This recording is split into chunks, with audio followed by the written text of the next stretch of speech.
Hello, everybody. Hello, everybody. Hello, everybody. Welcome to another episode of Comic Shop Talk Live, brought to you by Black Cat Comics in Rockin' Milpitas, your one-stop shop for all things superhero. Shop online at black-cat-comics.com. We keep you connected to the comic book community. I'm your host, Mark Causey. This is a show about current comics, about everything going on in your local comic shop, everything going on new this week in the world of comics. It's an interactive program. We want to hear from you, want to know what you're reading, what you're looking forward to reading, what your favorite books are. Send me your questions, comments, concerns, queries, and conundrums, and I will do my very best to address those promptly and succinctly. Always like to start the show with a little comic shop news. Comic shop news. Always something new, fun, and exciting going on in the world of comics. This week, what we're talking about here in the shop is the Kickstarter for the second issue of Black Cat Chronicles. That launches July 1st. And the first issue, of course, was a raging success, thanks to you and thanks to you. And we're real excited to bring the second issue to you, Alaska's Port Chatham. So go to Kickstarter.com or go to Kickstarter.com July 1st for the premiere of all that goodness. Keep up with black-cat-publishing.com for all the fun and excitement related to Black Cat Chronicles. That's good times. Let's see what else we got going on here. So last night was this month's episode of Causey's Classics. Hope you caught it. If you didn't, tune in. You can check it out on the YouTubes and the Facebooks. The books I was talking about are all sold out, but I still like to think it's a fun and interesting show, cool discussion of classic comics. We do that the last Friday of every month, so check that out. And July 4th is the big online back issue sale. Got a whole mess of back issues, 25% off on the website for July 4th. So in between fireworks explosions, go to black-cat-comics.com, dig through the massive stash of awesome back issues, and pick up a few gems on the cheap, 25% off. Good fun for the whole family. So let's see, Black Cat Chronicles, the July 4th sale. Francie will be along shortly. She's probably got some other comic shop news because, I'm old. Things slip my mind. So that's good, fun, and exciting. I think that's her now. So let's see. The Chronicles, the sale. That's pretty much what's going on here at Black Cat Comics in Rockin' Milpitas. Like I said, this is welcome. Hello. And here she is now. My Hi. lovely, you're not really the assistant. I'm kind of the assistant, but you're still lovely. Partner in crime. You got here just in time for Comic Shop News. Oh, good. Let's see. I told him about the Kickstarter launches July 1st. At midnight. Midnight, July 1st. So Yes. you really want to be there on the 30th of June, right? And I told them about the July 4th sale, big back issue sale, 25% off. Automatically taken at checkout. Yep, no code code word necessary. or any of that. And there's a third thing I'm forgetting. Maybe not. It feels like it. Feels like we had three things. San Jose Comic Con. Maybe it was SuperCon. Free Comic Book Day in August. I don't know. All Maybe the new stuff that we've got that we can't show you yet. Oh yeah, got it in the system yet. That's quite a bit of comic shop news, I guess. Lots of toys, statues, just fun stuff. Lots of kids' books. Lots of all ages stuff. Yep. So keep hitting refresh at black-cat-comics.com. We're adding new fun and exciting stuff all the time. All the times. You're just getting in, so Yes. shall I start with my books Yes, while I please. give you a minute Yes. to catch up? I'm gonna grab my stack. Okay, so I always say, and here we are getting into new this week books. And again, want to hear from you guys. Want to know what you're reading, what you're looking forward to reading, what you like last week, what are you looking forward to next week. Send us your questions, comments, queries, concerns, conundrums. While I get on to one of my favorite things to do in my videos is to say Action Comics, Detective Comics, and Wonder Woman. The great trinity of comics. And for more years than I care to remember, they've been three books well worth talking about. The current Wonder Woman. Yeah. I'm with you, TJM. Yep, we'll get to that in a minute. But as I say, if you're new to comics, if you're old to comics, if you're I only read Marvel or I only read Independence or whatever have you, you're missing out on 3 great titles. It's a great time to be reading Action Comics. If you bailed out when Bendis left, you should have hung on. And it's going to split into Action and Superman. Action is going to be Kal-El's book. Superman will be son of Kal-El. So if you're classic old schooler like me, just keep on reading Action because it's awesome. This one has Aquaman. Detective doesn't need a lot of help from me because it's got Batman. This one's got Huntress. But if you're just reading the core Batman title, you're missing out on a lot of good books because Batman's got all kinds of great titles right now. I'm sure we'll get to more of those in just a minute. And to round out the Trinity. Becky Cloonan is doing Wonder Woman right now. And she's awesome. And the book is awesome. Let's show you a little bit of that. Ooh, that's Dead Man. I know this might be spoilerific, and if it is, I apologize. But I love Dead Man. That's some great work right there. So again, if you've been away from any of these titles for any time, it's time to come back. If you've never been part of any of these titles, and in a loose sense, it's just a great smattering of what goes on in DC Comics. They're all self-contained. They're all independent. They're not crossing over into anything. So minimal commitment. And lastly, as I always say, this is the spine of our industry. The reason we're all still here is because of these 3 titles that are still going. Number 1032, number 1038, number 774.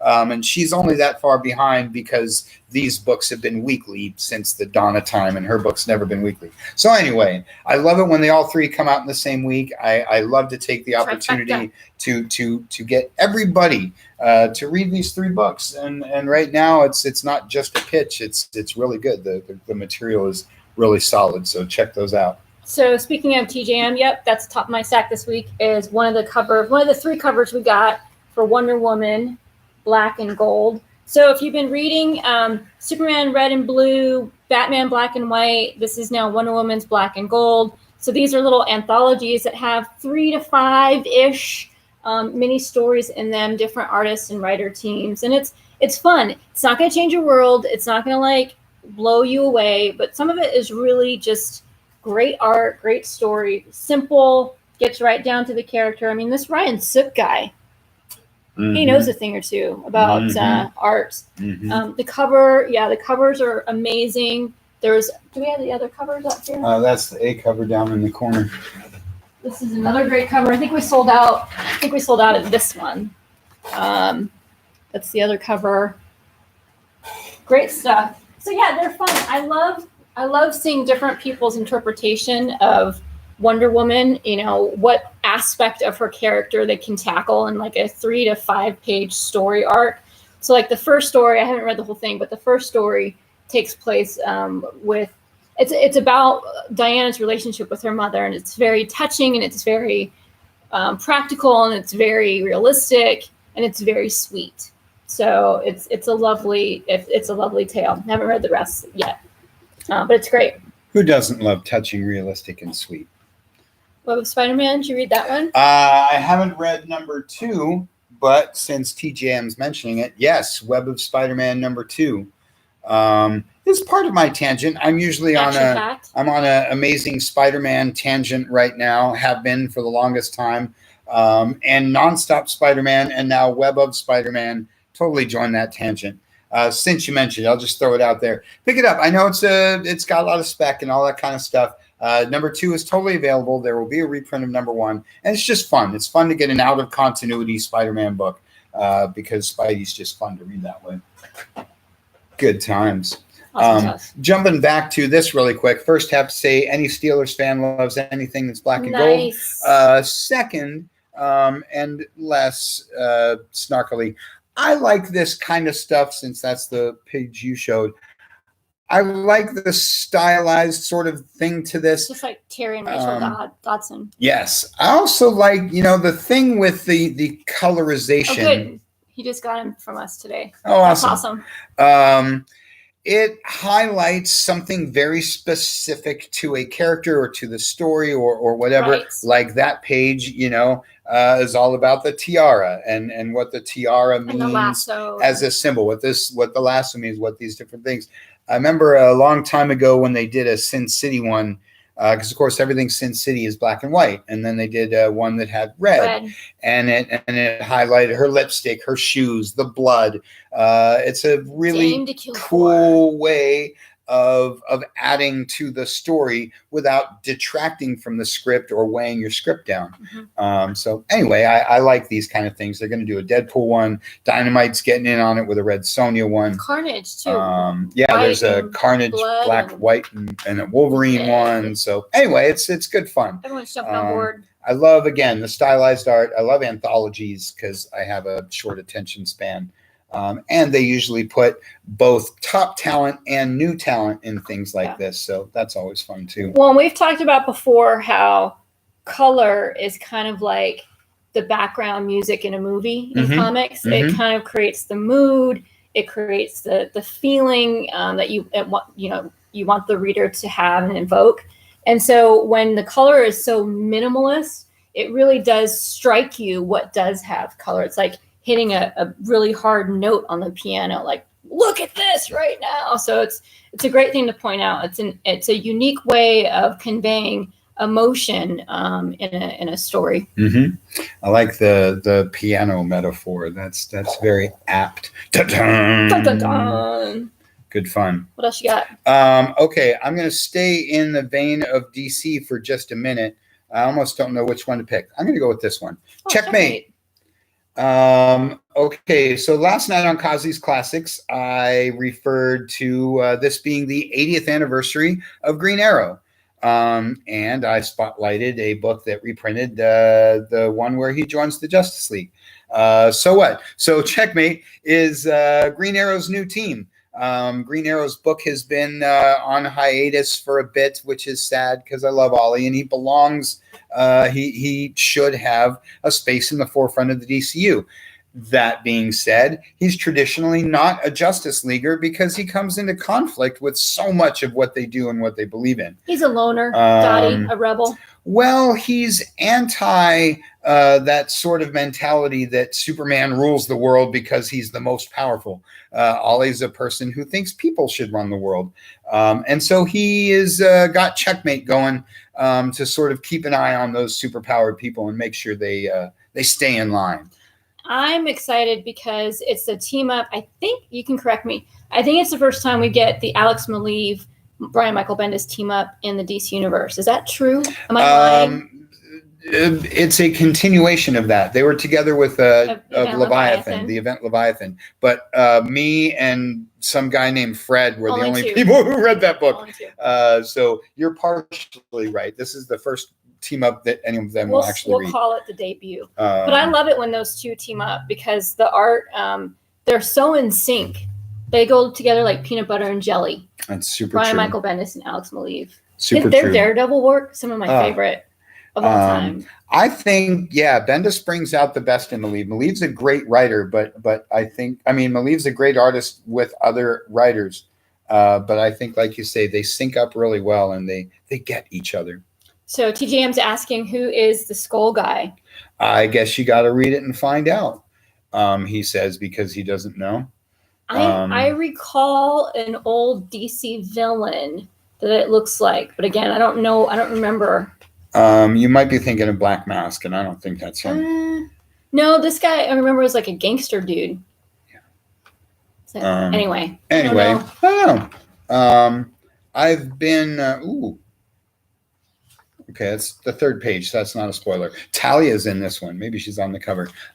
Anyway, Checkmate, versions of Checkmate have always been fun.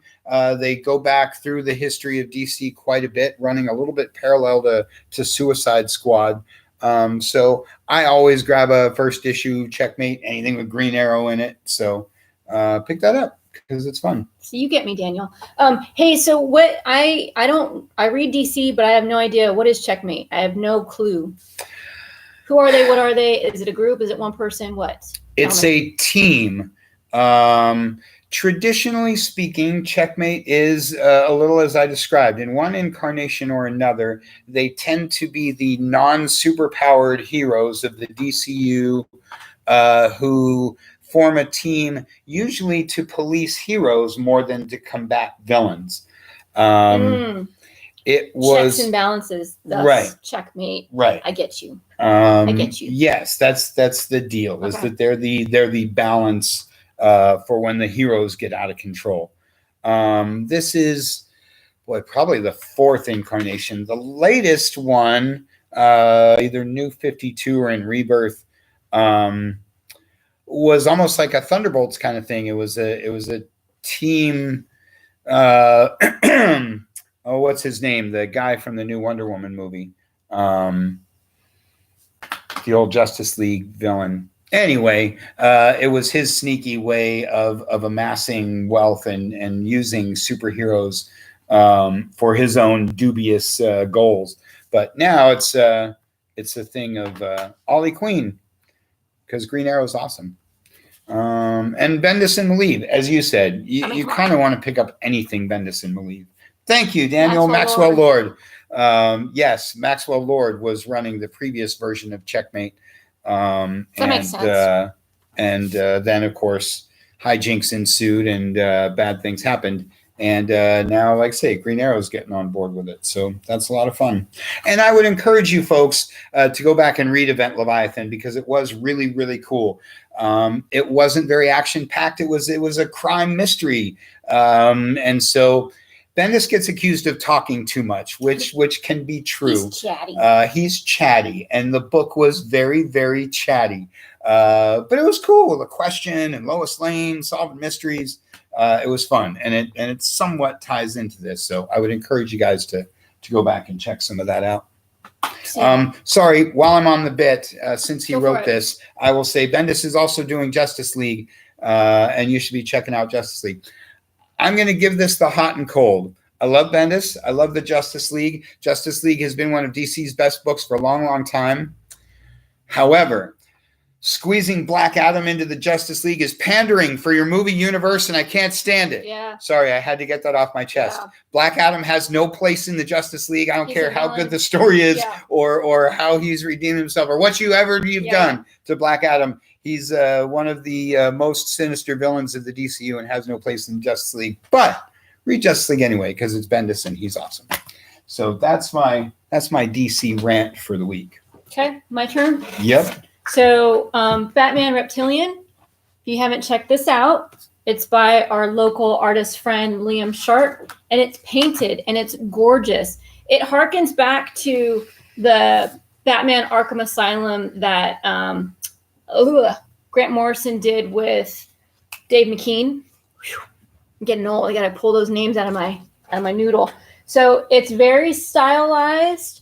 It's very different from what you would expect from Liam Sharp.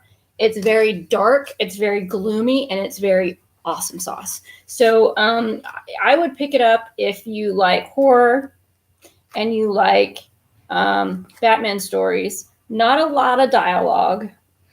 For a Garth Ennis book, I found it a little tame. There's a little less dialogue. I haven't read it yet, but I'm excited to dive into it just because it's, again, Liam Sharp, whom I know and love, and who's been a friend of Black Cat Comics for a number of years now. So make sure you check that out and add that to your list. And take it to San Jose Con and get it signed by Liam Sharp. Liam will be there.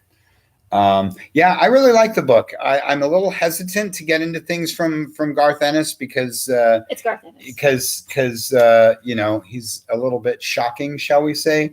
I love his stuff, don't get me wrong, but you gotta kind of be prepared for a Garth Ennis book. So I prepared myself for a Garth Ennis book, and it was a great Batman story. It wasn't his usual shocking, offensive kind of thing that he's known for. And as you said, it was for Liam Sharp a real departure from his usual penciling thing because it was all painted. Yeah. Rather than a Dave McKean, I got kind of a Joe Kelly vibe out of this. Really? In parts, somewhat. I don't know, maybe just because it's Batman, but not so much like word for word Dave McKean style, but that really stylized art that's kind of dark and sketchy. That's kind of what it was reminding me of. Dave McKean. Good fun. Yeah. And as I said, some of the best books out there right now are Batman. That's one. Batman, Superman. I don't know. On and on I could go. Hello from New Zealand. Hello, New Zealand. Awesome. That's sauce. awesome. Boy, was it tomorrow or yesterday over there? Is it like 2 a.m. tomorrow morning in New Zealand? That's awesome. Hello, New Zealand. Thanks for joining us. What kind of comics, what kind of Marvel DC stuff? You're the uncanny, so maybe you read a lot of X-Men. Good fun. I think she's helping a customer, so I'm going to jump on. Oh, it's Sunday at 9 a.m. So, yes, it's tomorrow morning. That's pretty awesome. Well, again, thanks for joining us. Thanks for watching the show. I'm glad to see they got comic fans on the other side of the world. X-Men, Judge Dredd, yeah. That's awesome. I'm a big fan of 2000 AD. I assume you have 2000 AD over there in New Zealand because that's a UK thing. Love me some Judge Dredd. Love me some. Everybody loves the Uncanny X-Men, right? So, moving on to my Marvel bit. I told you I was going to be on my Amazing Spider-Man rant again. Like I say, amazing, nonstop, web of, great time to be a Spidey fan. Spencer's going to be wrapping up his run. So grab the trade paperbacks or grab those issues and catch up. It's been a whole lot of fun. Not going to go too into it because I've been talking this book up for quite a while. But it's everything you love about Spider-Man. It's everything you always have loved about Spider-Man, but with new twists and new fun. And right here on the cover, just to sort of cut to the chase, it's a great example of what I'm talking about. These are total C-list Spidey villains that you either don't know, don't remember, or don't care about. But now all of a sudden they're cool and tough, and they got a new angle, and they're out to get Spidey and all that good stuff. So like the other classic books, Action Detective, like all your core titles, if you've been away, it's a good time to come back to it. And like I say, get in before they wrap it all up. What did I miss? Close to finishing. The Uncanny Kyle is close to finishing the first 500. Oh, we were talking about 2000 AD. Oh, nice. They're out in New Zealand. I saw that. That's amazing. They told us what time it is out there, and asked them what they read. It's the future. They said Judge Dredd, and I was like, oh, I love 2000 AD. And that's what, that's what the progs are. As far as at least over here in the States, everything's issues. 2000 AD is the only thing that comes in program like that. Mm-hmm. So read Amazing Spider-Man. It's awesome. And while you're at it, pick up Nonstop and Web Of because those are fun too. Good times. My turn again? Yep. So I love me any and all things Mike Mignola. So we get 2 books this week. We get the number 4 or 5 of Lady Baltimore, Witch Queens. And then we get this new title, Imogen of the Weirding Way. So any and all things from the Hellboy universe, even if it has nothing to do with Hellboy, but it's got Mike Mignola's name on it. Sign me up. Yes, thank you. It'll be creepy and scary and horrific. And that's what I love. Let me get you a better one. It's a little busy. Let me find you creepy, one. Scary, and horrific. And horrific. Because you need all 3. That's a sweep. That's fun. Yeah, that's a good colorful page. It's a little bit more cartoony than we're used to. I think Mike did the story, but I don't think he did the art on this one. This is the image. This is the Lady Baltimore. And then the Imogen seems a little bit more BPRD-ish as far as the art and the tone goes. And we just lost our live thing there. So this is the Imogen one. So, supernatural, witches, ghosts, demons, all of those things you will find when you pick up a Mike Mignola book, which is super fun and right up my alley. So I've got 2 of them I get to dive into this week. That's pretty awesome. You don't usually get 2 things. TJM mentioned it earlier, so I'm going to skip ahead to this guy. Got to talk some more Vader. I'm not going to show you the interior because it's just too spoilerific. It's all right there on the cover. Freaking Darth Vader versus IG-88. Come on. One of the coolest things about the Mandalorian Season 1 was seeing an IG unit in action. We had never seen an IG unit doing anything but just standing there. And so watching Vader take on IG-88 was awesome. And I don't know, Star Wars is just so much fun right now. And with this War of the Bounty Hunter stuff is 10 times more action-packed than a lot of the other Star Wars stuff has been. The Vader series has had a lot of action, a lot of intrigue, but a lot of plots, a lot of things going on, a lot of bigger picture things. And all this War of the Bounty Hunter stuff is just saber duels and gunfights and ships exploding and action-packed Star Wars fun. So, you don't have to commit to all this stuff. You can just read Vader. You don't have to read Dr. Aphra. You should be reading at least the main Star Wars book and Darth Vader, and then deciding whether or not you want to go on to Aphra and all those other things. I have a question. But I would recommend that you do. Yes. Do you have to read all of the tie-ins to the War of the Bounty Hunters to get the story, or just the main book? Because they all say War of the Bounty Hunters on the correct cover. In good style. The way I like these events to go personally is how they're doing this. If you're reading just War of the Bounty Hunters, you can read just that book. It's a miniseries. It's telling you the story. It's following Boba Fett through what's going on. And if that book is changing your life and you're saying to yourself, man, I need more, then the other books are what's going on in that title while the other